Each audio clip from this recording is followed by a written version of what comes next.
سوال یہ ہے کہ یہ ساری باتیں صحابہ کو، نبی کریم کو، دیگر لوگوں کو بھی تو پتہ تھی نا، لیکن آپ غور تو کریں 23 سال حضور کو وقت ملا، مختصر وقت ظاہراً تبلیغ کرنے کے لیے، پوری دنیا میں دین بھی پھیلانا ہے، گھر میں 11 ازواج ہیں، 4 بیٹیاں ہیں، ان کی اولادیں، سارے کام کاج بھی دیکھنے، لیکن سیدہ طیبہ طاہرہ حضرت عائشہ صدیقہ رضی اللہ تعالیٰ عنہ فرماتی ہیں سارا دن تبلیغ کرتے، ہر غلام کے دکھ سنتے، گھر میں آتے تو اپنے گھر والوں کا خیال کرتے، کام میں ہمارا ہاتھ بٹاتے، قربان جاؤں کہتی ہیں زمانہ سارا سو جاتا لیکن آمنہ کے لال مصلی بچھا لیتے، دنیا سو گئی، ساری سب سو گئے، جو خدام تھے، وہ جو غلام تھے وہ سو گئے۔ صحیح مسلم میں لفظ ملیں گے، سیدہ پاک فرماتی ہیں او میرے نبی کے غلاموں،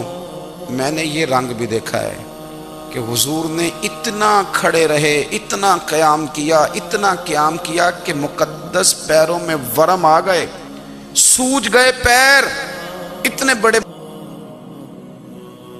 دل پہ ہاتھ رکھ کے نہیں بتا سکتا کہ میرے کبھی نماز میں پیر سوج گئے، کوئی نہیں بتا سکتا۔ بچوں کی روٹی کماتے تھک گئے بات الگ ہے، ہم سیر کرنے گئے تو تھک گئے بات الگ ہے، لیکن عبادت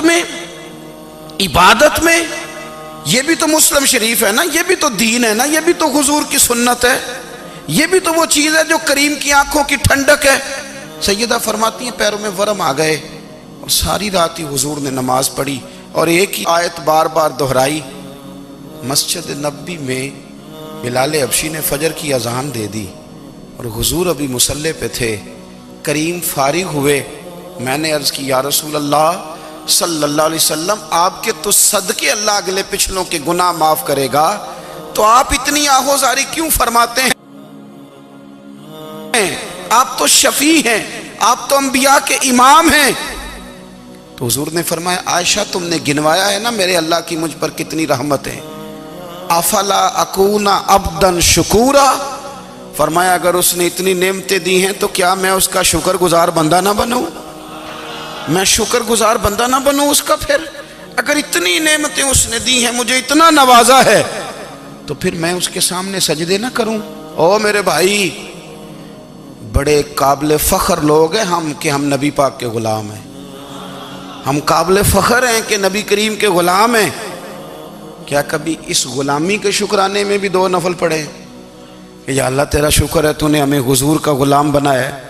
یاد رکھیں کہ اپنی روحانی زندگی کو آباد کریں، استغفار پڑھیں، تسبیحات کریں۔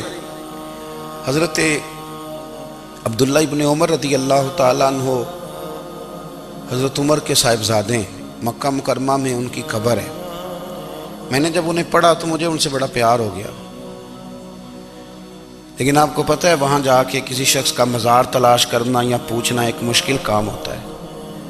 تو ایک دفعہ میں مکہ شریف میں حاضر تھا، تو ایک گاڑی والا ڈرائیور مجھے کہنے لگا کہ مولانا میں آپ کو جانتا ہوں، مجھے آپ سے محبت ہے، ایک بات بتاؤں آپ کو؟ میں نے کہا بتاؤ۔ کہنے لگے حضرت عبداللہ ابن عمر کی قبر دیکھنی ہے۔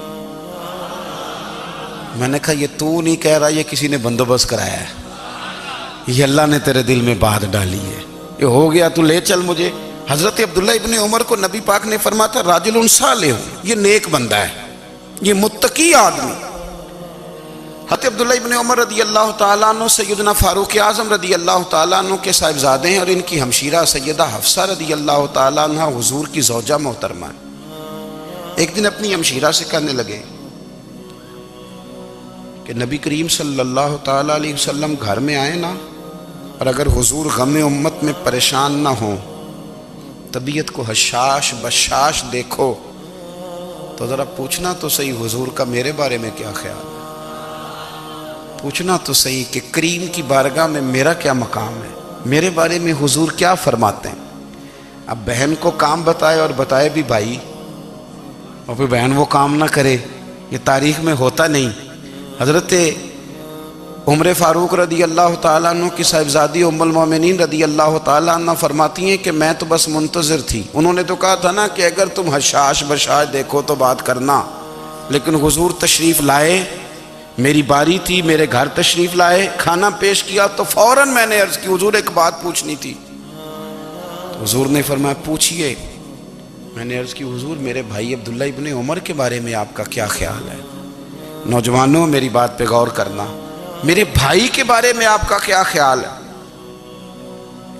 تو نبی کریم صلی اللہ تعالیٰ علیہ وآلہ وسلم نے میری طرف دیکھا اور پھر حضور زیر لب تھوڑا مسکرائے، اور بریلی کے امام کہتے ہیں کہ حضور مسکرا دیتے تھے نا تو جو بڑا دکھی ہوتا تھا وہ بھی ہنس پڑتا تھا۔ اب سوال پیدا ہوتا تھا کہ پھر تو اس مسکراہٹ کے لیے انتظار کرنا پڑتا ہوگا کئی مہینے کہ حضور مسکرائیں تو رونے والے ہنسیں، تو اعلیٰ حضرت فرماتے نہیں، انتظار نہیں کرنا پڑتا، یہ مسکراتے رہنا تو حضور کی عادت ہے۔ جس کی تسکین سے روتے ہوئے ہنس پڑے اس تبسم کی عادت پہ لاکھوں سلام۔ یعنی یہ تو عادت ہے حضور کی مسکراتے رہنا، اس کے لیے انتظار نہیں کرنا پڑتا۔ بھائیو آپ خیال